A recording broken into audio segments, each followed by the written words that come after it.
சென்னை பூந்தமல்லி குமுதாவிடம் இருந்து வந்த கடைசி அழைப்பு. படுக்கை அறையில் இருந்த கோலம். நமது சேனல்ல பாத்தீங்கன்னா தினமும் நடக்கக்கூடிய பல்வேறு விதமான குற்ற சம்பவங்களை குறித்து உடனுக்குடன் செய்திகள் பதிவேற்றம் பண்ணிட்டு வரோம். நீங்களும் இது போன்ற செய்திகளை உடனுக்குடன் தெரிஞ்சுக்க மறக்காம நமது சேனலை சப்ஸ்கிரைப் பண்ணுங்க, பெல் ஐகானை கிளிக் பண்ணுங்க. அப்பதான் நம்மளுடைய வீடியோ உங்களுக்கு நோட்டிபிகேஷன் வந்து சேரும். திருவள்ளூர் மாவட்டம் பூந்தமல்லி அடுத்த காட்டுப்பாக்கம் பகுதியைச் சேர்ந்த குமுதா என்ற பெண் பெங்களூருவை சேர்ந்த அஜித் குமார் என்பவரை வேலை செய்யும் போது காதலித்து திருமணம் செய்திருக்காங்க. இவர்களுக்கு 1.5 வயது குழந்தை இருக்காங்க. காட்டுப்பாக்கத்தில் குழந்தை மற்றும் கணவருடன் வசித்து வந்த குமுதா கணவர் அஜித் குமார் பெங்களூரில் வேலை செய்து வருவதால் அடிக்கடி வந்து சென்றிருக்காங்க. இந்த நிலையில குமுதாவிடம் இருந்து வந்த செல்போன் அழைப்பு பெற்றோரை ஆடிப்போக வச்சிருக்கு.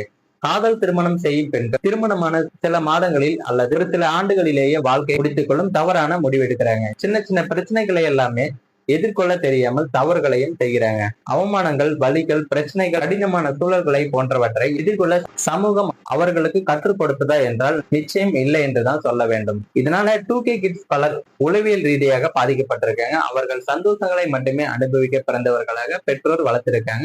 சிக்கலை ஏற்படுத்தி உள்ளது. அதே நேரம் பாத்தீங்கன்னா என்னதான் தைரியசாலியாக வளர்ந்தாலும் அவர்களை நெருக்கடிக்கு உள்ளாக்கும் சம்பவங்கள் நடந்துட்டு தான் இருக்கு. சென்னை புறநகர் பகுதியான பூந்தமல்லி பகுதியில் நடந்த சம்பவம் தான் பெரும் அதிர்ச்சியை ஏற்படுத்தி இருக்கு. திருவள்ளூர் மாவட்டம் பூந்தமல்லி அடுத்த காட்டுப்பாக்கம் பகுதியைச் சேர்ந்த 48 வயதாகும் தேவராஜ் என்பவர் தனது மனைவி கற்பகத்துடன் வசித்து வந்திருக்காரு. இவர்களது மகள் குமுதாவுக்கு 27 வயது ஆகிறது. இவர் கடந்த 2 ஆண்டுகளுக்கு முன்னாடி தனியார் நிறுவனத்துல பணிபுரிந்த பிறகு உடன் வேலை செய்த பெங்களூருவை சேர்ந்த 30 வயதாகும் அஜித் குமார் என்பவரை காதலித்து திருமணம் செய்திருக்காரு. இவர்களை பெற்றோர் ஏற்றுக்கொண்டிருக்காங்க. இவர்களுக்கு 1.5 வயதில் ஆண் குழந்தை இருக்காங்க. குமுதா தனது கணவர் அஜித் குமாருடன் காட்டுப்பாக்கம் விஜயலட்சுமி நகர் பகுதியில தனி குடித்தனமாக வசித்து வந்திருக்காங்க. வேலை காரணமாக அஜித் குமார் பெங்களூர் சென்றிருக்காரு. வீட்டில் குமுதா குழந்தைகளுடன் தனியாக இருந்திருக்காங்க. அப்போது செல்போனில் தனது பெற்றோரை தொடர்பு கொண்ட குமுதா தான் மிகுந்த மன உளைச்சலில் இருப்பதாகவும் அதனால் வாழ்க்கையை முடித்துக் கொள்வதாகவும் கூறி அழுது புலம்பியதாக சொல்லியிருக்காங்க. பதறி போன அவரது பெற்றோர் உடனடியாக வீட்டிற்கு விரைந்து சென்றிருக்காங்க. அப்போது கண்ட காட்சி அவர்களை மிகவும் அதிர்ச்சிக்குள்ளாகி இருக்கு. குமுதா வீட்டில் சேலையில் வாழ்க்கையை முடித்துக் கொண்ட நிலையில அவரது 1.5 வயது பச்சிளம் குழந்தை அழுதபடியே இருந்திருக்கு. இது குறித்து உடனே பெற்றோர் பூந்தமல்லி போலீசிற்கு தகவலும் கொடுத்திருக்காங்க.